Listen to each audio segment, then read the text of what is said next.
ಓಂ ಶ್ರೀ ಗುರುಭ್ಯೋ ನಮಃ. ರಾಮಾಯಣ ಕಥನಕ್ಕೆ ಸ್ವಾಗತ. ರಾಮ ಲಕ್ಷ್ಮಣ ವಿಶ್ವಾಮಿತ್ರರು ಈಗ ಮಿಥಿಲಾ ಪಟ್ಟಣದ ಕಡೆಗೆ ಹೋಗ್ತಾ ಜನಕ ಮಹಾರಾಜನ ಯಾಗಕ್ಕೆ ಬಂದಿದ್ದಾರೆ. ಅಹಲ್ಯೆಯ ಉದ್ಧಾರ ಈಗ ಆಗಿ ಹೋಗಿದೆ. ಇವರು ಬಂದಿದ್ದಾರೆ ಅಂತ ಗೊತ್ತಾದ ಕೂಡಲೇ ಜನಕ ಮಹಾರಾಜ ತನ್ನ ಪುರೋಹಿತನಾಗಿರುವಂತಹ ಶತಾನಂದನ ಜೊತೆಗೆ ಅಲ್ಲಿ ಬಂದು ಸತ್ಕಾರವನ್ನು ಮಾಡ್ತಾರೆ. ಮಾಡಿದ ಮೇಲೆ ಕೇಳ್ತಾರೆ, ರಾಮ ಲಕ್ಷ್ಮಣರು ಯಾರು ಅಂತ ಗೊತ್ತಿಲ್ಲ ಅಲ್ವಾ? ನೋಡೋದಕ್ಕೆ ಅಪ್ರತಿಮ ತೇಜಸ್ವಿಗಳಾಗಿರುವಂತಹ, ಪರಾಕ್ರಮಿಗಳಂತೆ ಕಾಣ್ತಾ ಇರುವಂತಹ, ಸೂರ್ಯ ಚಂದ್ರರ ರೀತಿಯಲ್ಲಿ ನನ್ನ ಇಡೀ ಮಿಥಿಲಾ ಪಟ್ಟಣವನ್ನೇ ಬೆಳಗಿಸ್ತಾ ಇರುವಂತಹ ಯಾರು ಇವರು? ಇಂತಹ ದೇದೀಪ್ಯಮಾನವಾದಂತಹ ಕಾಂತಿಯಿಂದ ಕೂಡಿದ ಯಾರಿವರು ಅಂತ ಕೇಳಿದಾಗ ವಿಶ್ವಾಮಿತ್ರರು ದಶರಥನ ಮಕ್ಕಳು ಅಂತ ಹೇಳ್ತಾರೆ. ಜೊತೆಗೆ ಇಷ್ಟೋ ತನಕ ಏನೆಲ್ಲ ಸಾಧನೆ ಮಾಡಿದ್ರಲ್ಲ ಈ ರಾಮ ಲಕ್ಷ್ಮಣರು, ಅದೆಲ್ಲ ಹೇಳ್ತಾರೆ. ತಾಟಕಿಯ ಸಂಹಾರ ಆಯಿತು, ಹಾಗೆ ಸುಬಾಹು ಮಾರೀಚರ ವಧೆ ಆಯಿತು, ಯಜ್ಞ ಸಂರಕ್ಷಣೆ ಆಯಿತು, ಕೊನೆಗೆ ಅಹಲ್ಯೆಯ ಉದ್ಧಾರ ಆಗಿರೋದನ್ನು ಹೇಳ್ತಾರೆ. ಆಗ ಅಲ್ಲಿದ್ದ ಶತಾನಂದರು ಆನಂದ ಬಾಷ್ಪ ಅವರ ಕಣ್ಣಲ್ಲಿ ಇಳಿಯುತ್ತೆ. ನನ್ನ ತಾಯಿಯ ಉದ್ಧಾರ ಆಯಿತೇ ಅಂತ ಕೇಳ್ತಾರೆ. ಶತಾನಂದರು ಗೌತಮ ಮಹರ್ಷಿ ಮತ್ತು ಅಹಲ್ಯೆಯ ಜ್ಯೇಷ್ಠ ಪುತ್ರರಾಗಿರ್ತಾರೆ. ಬಹಳ ಖುಷಿಯಾಗುತ್ತೆ. ಮತ್ತೆ ಕೇಳ್ತಾರೆ, ಹೇಗಾಯಿತು, ಏನಾಯಿತು ಎಲ್ಲವನ್ನು ವಿವರಿಸೋದಕ್ಕೆ ಹೇಳ್ತಾರೆ. ವಿಶ್ವಾಮಿತ್ರರು ನಡೆದಿರುವ ಘಟನೆಯನ್ನು ಅಷ್ಟು ಹೇಳ್ತಾರೆ. ಆಗ ಶತಾನಂದರು ರಾಮನತ್ತ ತಿರುಗಿ, ರಾಘವ, ಇನ್ನು ಜೊತೆಗಿದ್ದಿದ್ದು ಯಾರ ಜೊತೆಗೆ ಅಂತಂದರೆ ವಿಶ್ವಾಮಿತ್ರರ ಜೊತೆಗೆ. ಇಂತಹ ಪರಮಶ್ರೇಷ್ಠರಾದ ವಿಶ್ವಾಮಿತ್ರರೇ ನಿನಗೆ ರಕ್ಷಕರಾಗಿ ಇಲ್ಲಿ ತನಕ ಕರ್ಕೊಂಡು ಬಂದಿದ್ದಾರೆ. ಇವರು ಯಾರು ಅಂತ ನಾನು ನಿನಗೆ ಇವರ ಹಿನ್ನೆಲೆ ಹೇಳ್ತೇನೆ ಅಂತ ಈಗ ಶತಾನಂದರು ಕಥೆಯನ್ನು ಹೇಳೋಕ್ಕೆ, ವಿಶ್ವಾಮಿತ್ರರ ಹಿನ್ನೆಲೆಯನ್ನು ಹೇಳೋಕ್ಕೆ ಶುರು ಮಾಡ್ತಾರೆ.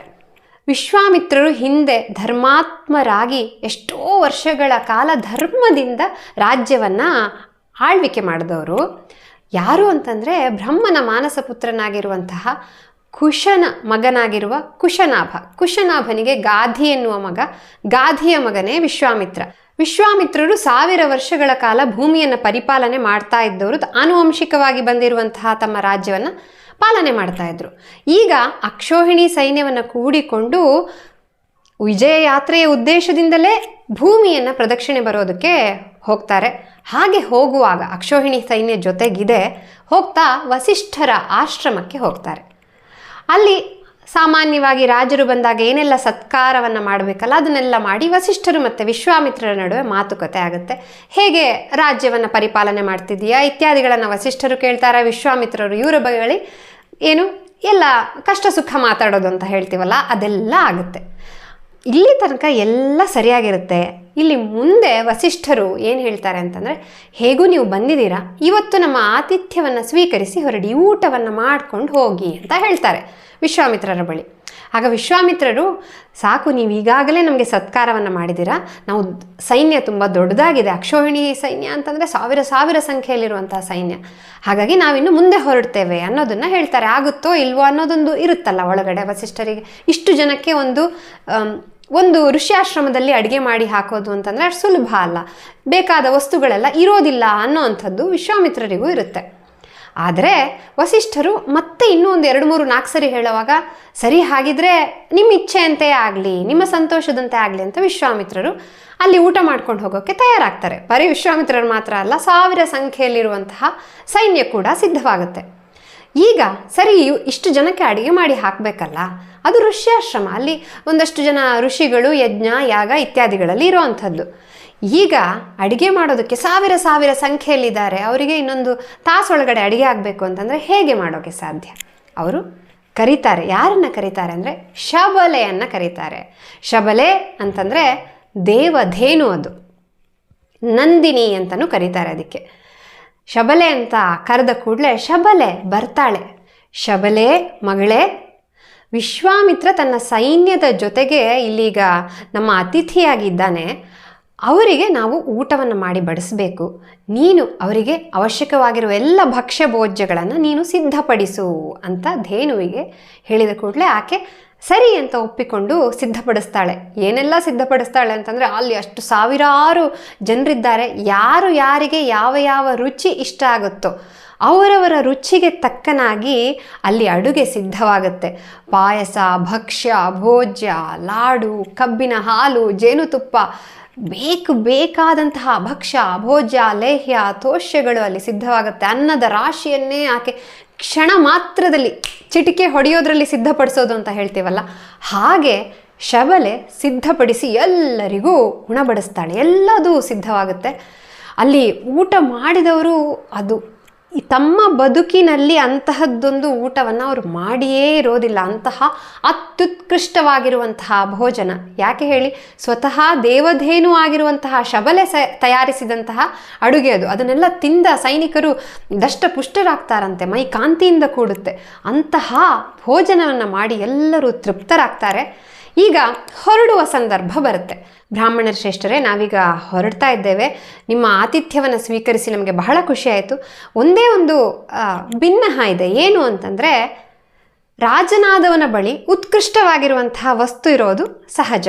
ಹಾಗಾಗಿ ನಿಮ್ಮ ಬಳಿ ಇರುವಂತಹ ಶಬಲೆಯನ್ನು ನನಗೆ ಕೊಡಿ, ಅದಕ್ಕೆ ಬದಲಾಗಿ ನಾನು 1,00,000 ಗೋವುಗಳನ್ನು ಕೊಡುತ್ತೇನೆ ಅಂತ ವಿಶ್ವಾಮಿತ್ರ ಹೇಳ್ತಾನೆ.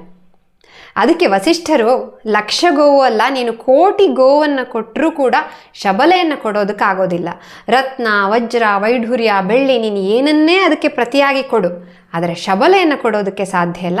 ಶಬಲೆಯನ್ನು ನಾನು ಪರಿತ್ಯಾಗ ಮಾಡೋದಕ್ಕೂ ಕೂಡ ಸಾಧ್ಯ ಇಲ್ಲ. ಯಾಕಂತಂದರೆ ಆಕೆ ಇಲ್ಲಿ ಮಗಳಂತೆ ಇರುವವಳು, ಜೊತೆಗೆ ಎಲ್ಲ ಯಜ್ಞಕ್ಕೆ ಬೇಕಾಗಿರುವಂತಹ ಸಮಸ್ತವನ್ನು ಕೊಡುವಂಥವಳು ಕೂಡ ಶಬಲೆಯೇ. ಆಕೆಯನ್ನು ಪರಿತ್ಯಾಗ ಮಾಡುವುದಕ್ಕೆ ಸಾಧ್ಯವೇ ಇಲ್ಲ. ಅವಳಿಲ್ಲದೆ ನಾನಿಲ್ಲ, ಅವಳೇ ನನ್ನ ಸರ್ವಸ್ವ, ಹಾಗಾಗಿ ಅವಳನ್ನು ಕೊಡೋದಕ್ಕೆ ಸಾಧ್ಯ ಇಲ್ಲ ಅಂತ ಹೇಳಿದಾಗ ಇನ್ನು ಬಾರ್ಗೇನಿಂಗ್ ಶುರುವಾಗಿ ಬಿಡುತ್ತೆ ವಿಶ್ವಾಮಿತ್ರಂದು. ಏನಂತ, ಅದರ ಬದಲಿಗೆ 14,000 ಸಂಪೂರ್ಣ ಚಿನ್ನದಿಂದ ಅಲಂಕೃತವಾಗಿರುವಂತಹ 1,000 ಆನೆಗಳನ್ನು ಕೊಡ್ತೇನೆ, ಕುದುರೆಗಳನ್ನು ಕೊಡ್ತೇನೆ, ನೀವೆಷ್ಟು ಕೇಳ್ತೀರೋ ಅಷ್ಟು ವಜ್ರ ವೈಢೂರ್ಯಗಳನ್ನು ಕೊಡೋದಕ್ಕೆ ಸಿದ್ಧನಿದ್ದೇನೆ, ಶಬಲೆಯನ್ನು ಕೊಡಿ. ವಸಿಷ್ಠರು, ಖಂಡಿತ ಸಾಧ್ಯ ಇಲ್ಲ, ನೀ ಎಷ್ಟೇ ಕೊಟ್ಟರು ನಾನು ಶಬಲೆಯನ್ನು ಪರಿತ್ಯಾಗ ಮಾಡೋದಕ್ಕೆ ಸಾಧ್ಯವೇ ಇಲ್ಲ ಅನ್ನೋದನ್ನು ಬಹಳ ಸ್ಪಷ್ಟವಾಗಿ ಹೇಳ್ತಾರೆ. ಈಗ ವಿಶ್ವಾಮಿತ್ರ ರಾಜನಾಗಿರುವಾಗ ಒಂದು ಒಳಗಡೆಯಿಂದ ದರ್ಪವೂ ಹಾಗೇ ಇರುತ್ತೆ. ಯಾವಾಗ ವಸಿಷ್ಠರು ಕೊಡೋದಕ್ಕೆ ಸಿದ್ಧ ಇಲ್ಲ ಅಂತ ಹೇಳ್ತಾರೋ ಆಗ ಆತ ಫೋರ್ಸ್ಫುಲಿ ಬಲಾತ್ಕಾರದಿಂದ ಶಬಲೆಯನ್ನು ತೆಗೆದುಕೊಂಡು ಹೋಗಬೇಕು ಅಂತ ಎಳೆದಾಡ್ತಾರೆ. ಯಾಕಂದರೆ ಅಲ್ಲಿ ಅಕ್ಷೋಹಿಣಿ ಸೈನ್ಯ ಇದೆ, 1,000 ಗಟ್ಟೆ ಸೈನ್ಯ ಇದೆ. ಒಂದು ಈ ದನವನ್ನು ಕರ್ಕೊಂಡು ಹೋಗೋದು ದೊಡ್ಡ ವಿಚಾರವೇ ಅಂತ ಅವರ ತಲೆಯಲ್ಲಿ, ವಿಶ್ವಾಮಿತ್ರರು ಮತ್ತು ಅಲ್ಲಿರುವ ಸೈನಿಕರ ತಲೆಯಲ್ಲಿ ಆ ವಿಚಾರ ಇದೆ. ಶಬಲೆಯನ್ನು ಎಳ್ಕೊಂಡು ಹೋಗೋಕ್ಕೆ ಶುರು ಮಾಡ್ತಾರೆ. ದೇವಧೇನು ಆಕೆ ಇವರಿಗೆ ಇಷ್ಟೊತ್ತು ಸತ್ಕಾರ ಮಾಡಿ ಇಷ್ಟೆಲ್ಲವನ್ನು ತಯಾರು ಮಾಡಿ ಕೊಟ್ಟಂತಹ ಶಬಲೆ ಆಕೆಯನ್ನು ಎಳೆದೊಯ್ಯೋದಕ್ಕೆ ಸಿದ್ಧಳಾಗ್ತಾರೆ. ಆ ಶಬಲೆ ಬಹಳ ನೊಂದುಕೊಳ್ತಾಳೆ. ನೊಂದ್ಕೊಂಡು ನನ್ನನ್ನು ಪರಿತ್ಯಾಗ ಮಾಡಿಬಿಟ್ರ ವಸಿಷ್ಠರು ಹಾಗಿದ್ರೆ ಅಂತ ಹತ್ತುಕೊಂಡು ಆ ಸೈನಿಕರನ್ನು ಎಳೆದಾಡ್ಕೊಂಡು ಬಂದು ವಸಿಷ್ಠರ ಆ ಕಾಲ ಮುಂದೆ ಬಿದ್ದು ನಮಸ್ಕಾರ ಮಾಡ್ತಾಳೆ. ವಸಿಷ್ಠರೇ, ನೀವು ನನ್ನನ್ನು ಪರಿತ್ಯಾಗ ಮಾಡಿದ್ರಾ ಅಂತ. ಆಗ ವಸಿಷ್ಠರು ಹೇಳ್ತಾರೆ, ನಿನ್ನನ್ನು ನಾನು ಪರಿತ್ಯಾಗ ಮಾಡೋಕ್ಕೆ ಸಾಧ್ಯ ಇದೆಯಾ ಶಬಲೆ? ನೀನು ನನಗೆ ಅತ್ಯಂತ ಪ್ರಿಯವಾಗಿರುವಂಥವಳು, ಆದರೆ ನಾನು ಏನು ಮಾಡಲಿ? ಅಕ್ಷೋಹಿಣಿ ಸೈನ್ಯ ಇದೆ, ಅವರು ನನಗೆ ಅವರನ್ನು ಎದುರಿಸೋದು ಹೇಗೆ ಅಂತ ಗೊತ್ತಾಗ್ತಾ ಇಲ್ಲ, ಏನು ಮಾಡೋದು ಇದಕ್ಕೆ? ನಿನ್ನನ್ನು ಪರಿತ್ಯಾಗ ನಾನು ಖಂಡಿತ ಮಾಡೋದಿಲ್ಲ ಅಂತ ಹೇಳ್ತಾರೆ. ಆಗ ಶಬಲೆ ಹೇಳ್ತಾಳೆ, ಮಹರ್ಷಿಗಳೇ, ಬ್ರಹ್ಮ ಬಲದ ಮುಂದೆ, ನಿಮ್ಮ ತೇಜಸ್ಸಿನ ಮುಂದೆ ಕ್ಷತ್ರಿಯ ಬಲ ಅನ್ನೋದು ಏನೂ ಅಲ್ಲ. ಹಾಗಾಗಿ ನಿಮ್ಮ ಬಲ ಇದೆಯಲ್ಲ, ಇದು ವಿಶ್ವಾಮಿತ್ರನ ಬಲಕ್ಕೆ ಸರಿಸಮ ಒಂದು ಚೂರು ಅಲ್ವೇ ಅಲ್ಲ. ನಿಮ್ಮೊಳಗಡೆ ಅಪಾರವಾಗಿರುವಂತಹ ಶಕ್ತಿ ಇದೆ. ನೀವು ಒಪ್ಪಿದರೆ ನಾನು ಈಗಲೇ ಈ ದರ್ಪವನ್ನು, ವಿಶ್ವಾಮಿತ್ರನ ದರ್ಪ ಏನಿದೆ ಅಲ್ಲ, ಅದನ್ನು ನಿಗ್ರಹಿಸೋದಕ್ಕೆ ನಾನು ತಯಾರಿದ್ದೇನೆ, ನೀವು ಆಜ್ಞೆ ಮಾಡಿ ಅಂತ ಶಬಲೆ ಕೇಳ್ಕೊತಾಳೆ. ಸರಿ ಅಂತ ಒಪ್ಪಿಗೆ ಕೊಡ್ತಾರೆ ವಸಿಷ್ಠರು. ಈಗ ಏನಾಗುತ್ತಲ್ಲ ಅದು ಅತ್ಯದ್ಭುತವಾಗಿರುವಂಥದ್ದು. ಶಬಲೆ, ಇಲ್ಲಿ ಅಕ್ಷೋಹಿಣಿ ಸೈನ್ಯ ಇದೆ, 1,000 ಸಂಖ್ಯೆಯಲ್ಲಿ ಸೈನಿಕರಿದ್ದಾರೆ. ಶಬಲೆ ಹುಂಭಾ ಅಂತ ಒಂದು ದನಿಯನ್ನು ಹೊರಡಿಸ್ತಾಳಂತೆ. ಹೊರಡಿಸಿದ ಕೂಡಲೇ ಅಲ್ಲಿ ಅಪ್ರತಿಮ ಬಲಶಾಲಿಗಳಾಗಿರುವಂತಹ 1,000 ಸೈನಿಕರು ಹುಟ್ಕೊಂಡು ಬಿಡ್ತಾರೆ. 1,000 ಸೈನಿಕರನ್ನು ಶಬಲೆ ತನ್ನ ಬಲದಿಂದ ನಿರ್ಮಾಣ ಮಾಡ್ತಾಳೆ. ಮಾಡಿ ಅಷ್ಟು ಸೈನ್ಯವನ್ನು ಧ್ವಂಸ ಮಾಡಿಬಿಡ್ತಾಳೆ.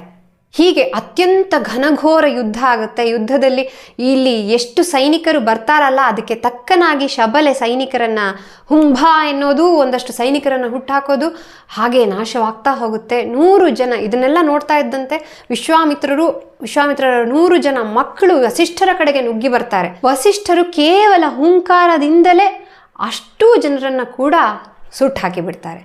ಇದನ್ನೆಲ್ಲ ನೋಡ್ತಾ ಇದ್ದಾನಲ್ಲ ವಿಶ್ವಾಮಿತ್ರ, ಅವನಿಗೆ ಒಂದು ಕಡೆಯಿಂದ ತನ್ನ ಇಷ್ಟು ದೊಡ್ಡ ಸೈನ್ಯ ನಾಶ ಆಗಿದೆ, ತನ್ನ 100 ಜನ ಮಕ್ಕಳು ಸತ್ತೋಗಿದ್ದಾರೆ, ಒಂದು ರೀತಿಯಲ್ಲಿ ಭ್ರಾಂತನಾಗಿ ಕೂತ್ಕೊಂಡ್ಬಿಡ್ತಾನೆ. ಏನು ಮಾಡೋದು ಗೊತ್ತಾಗೋದಿಲ್ಲ. ಅಲ್ಲಿಂದ ಹೊರಟು ಬಂದು ತನ್ನ ಒಬ್ಬ ಮಗನಿಗೆ ರಾಜ್ಯದ ಅಧಿಕಾರವನ್ನು ಕೊಟ್ಟು ತಪಸ್ಸಿಗೆ ಹೊರಡ್ತಾನೆ ವಿಶ್ವಾಮಿತ್ರ. ಮಹಾದೇವನ ಕುರಿತಾಗಿ ಬಹಳಷ್ಟು ವರ್ಷಗಳ ಕಾಲ ಘನಘೋರವಾದ ತಪಸ್ಸನ್ನು ಮಾಡ್ತಾನೆ.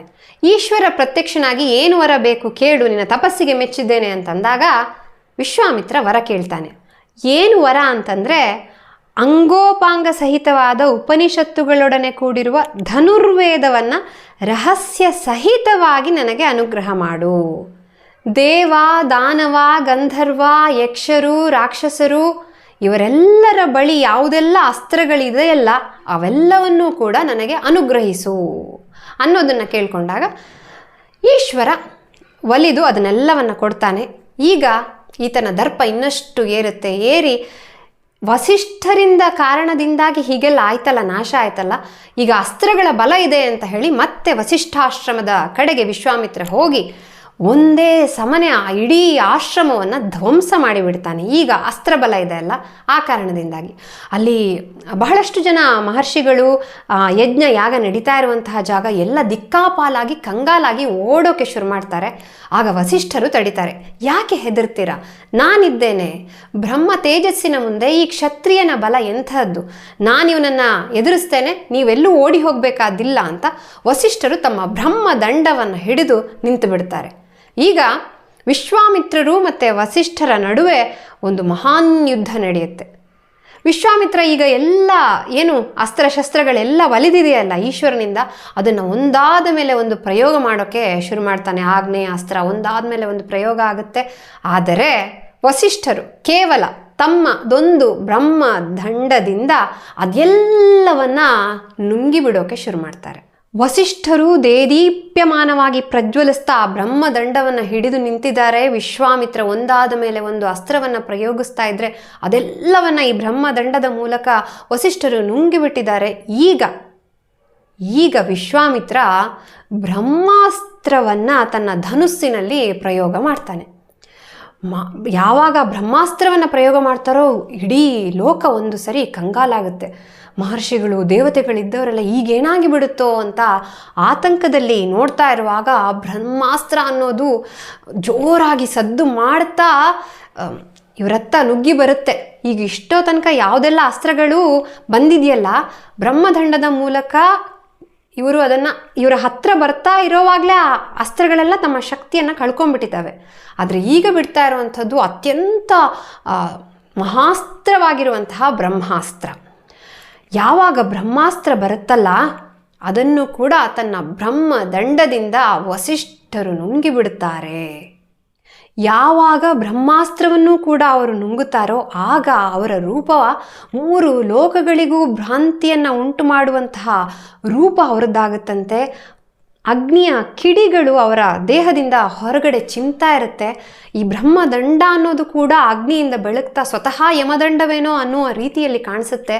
ಇದನ್ನೆಲ್ಲ ನೋಡ್ತಾ ದೇವರ್ಷಿಗಳು, ಮಹರ್ಷಿಗಳು ಎಲ್ಲ ಬಂದು, ನೀವು ಈ ಬ್ರಹ್ಮಾಸ್ತ್ರದ ಏನು ಶಕ್ತಿ ಇದೆಯಲ್ಲ ಅದನ್ನು ನೀವು ನಿಮ್ಮ ಒಳಗಡೆ ಆ ತೇಜಸ್ಸನ್ನು ಧರಿಸಿ 3 ಲೋಕಗಳು ಕೂಡ ಶಾಂತವಾಗೋದು ಮುಖ್ಯ ಅನ್ನೋದನ್ನು ಹೇಳಿದಾಗ ಅವರು ಶಾಂತವಾಗಿ ಆ ಸಂಪೂರ್ಣ ತೇಜಸ್ಸನ್ನು ತಮ್ಮ ಒಳಗಡೆ ತಗೋತಾರೆ, ಶಾಂತವಾಗ್ತಾರೆ, ತಮ್ಮ ಮೊದಲಿನ ರೂಪಕ್ಕೆ ಬರ್ತಾರೆ.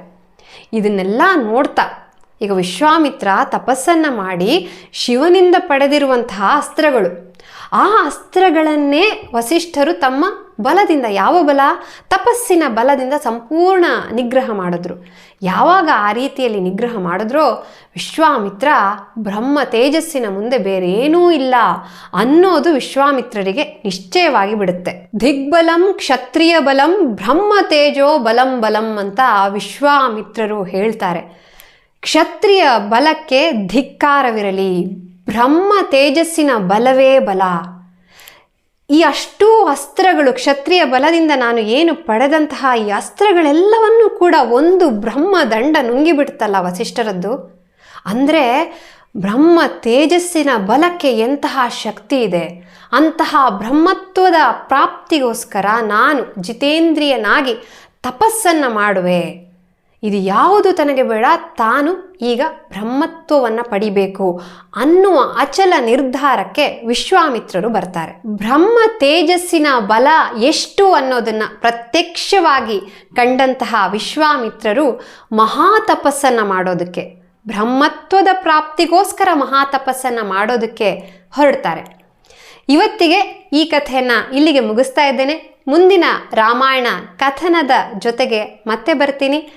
ಈ ಕಥೆಯನ್ನು ನೋಡಿದ ನಂತರ ನಿಮ್ಮ ಸ್ನೇಹಿತರ ಜೊತೆಗೆ ಹಂಚಿಕೊಳ್ಳೋದನ್ನು ಖಂಡಿತ ಮರಿಬೇಡಿ ಅಂತ ಹೇಳ್ತಾ, ಜೈ ಶ್ರೀರಾಮ್.